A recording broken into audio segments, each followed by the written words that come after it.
आज Doubtnut app download करें। Doubtnut पर अपने सभी गणित, रसायन विज्ञान, भौतिक विज्ञान और जीव विज्ञान के डाउट्स का करो सफाया। बस प्रश्न की फोटो खींचो, एक ही प्रश्न को क्रॉप करो और तुरंत वीडियो सोल्यूशन पाओ।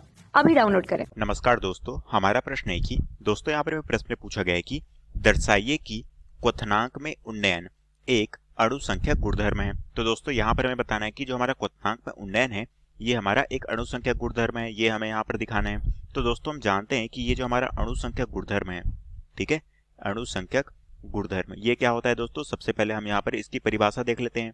ठीक है, तो दोस्तों हम जानते हैं कि ये जो हमारा अणु संख्यक गुणधर्म है इसके अनुसार हमारा जो विलयन का वह गुण होता है जिसमें हमारा जो विलय की प्रकृति पर ये क्या होता है, विलय की प्रकृति पर आधारित ना होकर विलय के अणुओं की संख्या पर आधारित होता है।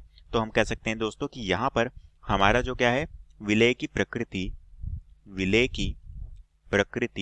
पर आधारित नहीं होता है। ठीक है, तो हम कह सकते हैं कि विलय की प्रकृति कोई भी हो इस पर क्या होता है, कोई भी प्रभाव नहीं पड़ता। ठीक है, और दोस्तों यहाँ पर प्रभाव किस पर पड़ता है, विलय के अणुओं की संख्या पर निर्भर करता है। तो हम कह सकते हैं कि यहाँ पर क्या होता है, विलय के अणुओं की संख्या इस पर क्या करता है, ये मुख्यतः निर्भर करता है। ठीक है, तो हम कह सकते हैं कि ये हमारा जो अणु संख्या गुणधर्म है इसमें हमारा विलय की अणु की संख्या पर ये क्या करता है, मुख्यतः निर्भर करता है। इस विलयन को हम क्या कहते हैं, इस विलयन को हम अणु संख्या गुणधर्म कहेंगे। अब दोस्तों हमें प्रश्न में किसके बारे में पूछा गया है, क्वथनांक में उन्नयन।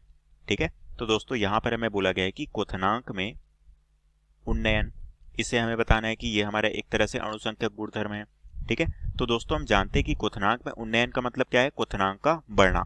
ठीक है, अब दोस्तों उदाहरण के तौर पे अगर मैं बात करूं तो क्वथनांक हमारा कब बढ़ता है, उदाहरण के रूप में दोस्तों हम ये ले लेते हैं कि जब दोस्तों हम जल में क्या मिलाते हैं, नमक मिलाते हैं। ठीक है, तो दोस्तों हम कह सकते हैं कि यहाँ पर हमारा नमक किस तरह से व्यवहार करेगा, नमक की मात्रा कम है तो वो यहाँ पर होगा एक तरह से विलय, और जल हमारा क्या होगा, जल होगा यहाँ पर विलायक की भांति व्यवहार करेगा। ठीक है, अब दोस्तों ये जो हमारा जल है जिसमें हमने यहाँ पर क्या मिलाया है, नमक मिलाया है। तो दोस्तों यहाँ पर क्या होता है, जब भी हम जल में नमक मिलाते हैं तो यहाँ पर हमारा क्या है, नमक मिलने के कारण जो है जल का क्वथनांक क्या हो जाता है, बढ़ जाता है। ठीक है, तो हम कह सकते हैं कि जल का क्वथनांक वो क्या हो जाता है, क्वथनांक जो है वो बढ़ जाता है। और ये दोस्तों बढ़ता क्यों है, जब भी दोस्तों हम नमक को मिलाते हैं तो यहाँ पर जो हम नमक मिला रहे हैं वो किस रूप में मिला रहे हैं, विलय के रूप में मिला रहे हैं। और इसके कारण से ये जो हमारा विलयन है, पूरा विलयन है, इसमें क्या होती है, अणुओं की संख्या बढ़ती है, जिसके कारण से यहाँ पर क्वथनांक हमारा क्या हो जाता है, बढ़ जाता है। ठीक है, अब दोस्तों यहाँ पर अगर मैं बात करूं तो यहाँ पर हमारे क्या हो रहा है, विलय के अणुओं की संख्या बढ़ रही है इस विलयन में। ठीक है, और हमने देखा कि ये जो हमारा अणु संख्या गुणधर्म है ये किसके अनुसार होता है, हमारे विलय के अणुओं की संख्या के आधार पर होता है। ठीक है, तो इसी पर यह निर्भर करता है। और यहाँ पर हमारा जो है विलय के कण क्या हो रहे हैं, बढ़ रहे हैं नमक के रूप में। ठीक है, तो हम कह सकते हैं दोस्तों यहाँ पर हमारा क्या कहलाता है, यहाँ पर हमारा ये जो है क्वथनांक बढ़ता है, इसे ही हम क्या कहते हैं, क्वथनांक में उन्नयन। और इसी गुण के कारण दोस्तों ये जो हमारा क्वथनांक में उन्नयन है इसे हम क्या कहते हैं, अणुसंख्यक गुणधर्म कहते हैं। ठीक है, और यही दोस्तों में प्रश्न में पूछा गया था जो कि हमारे प्रश्न का उत्तर है। तो आशा करता हूँ दोस्तों आपको ये प्रश्न समझ आया होगा। धन्यवाद।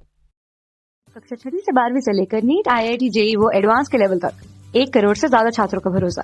आज ही डाउनलोड करें डाउटनेट ऐप या व्हाट्सएप करें अपने सारे डाउट्स 8400 400 400 पर।